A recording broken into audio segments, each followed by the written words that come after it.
Hello Ananya. Hi sir. আচ্ছা অনন্যা, তুমি এখানে ডেস্কটপের একদম ডান দিকে উপরে থাকা ছবিটির ব্যাকগ্রাউন্ড চেঞ্জ করে এটিকে একটি পাসপোর্ট ছবি করতে পারবে? হ্যাঁ স্যার, পারবো। কিভাবে ব্যাকগ্রাউন্ড চেঞ্জ করে পাসপোর্ট ছবি করবে? এর জন্য আমাদের ক্রোম ওপেন করতে হবে, এখানে সার্চ করতে হবে কাটআউট প্রো, এরপর এন্টার প্রেস করতে হবে।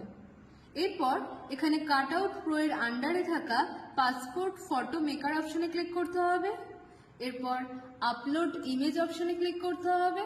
এরপর আমাদের ছবিটি সিলেক্ট করে নিতে হবে। এরপর ওপেন অপশনে ক্লিক করতে হবে। এখানে আমাদের ছবিটির ড্রেস চেঞ্জ করার জন্য আমরা এখান থেকে যে কোনো একটি ড্রেস সিলেক্ট করে নেব।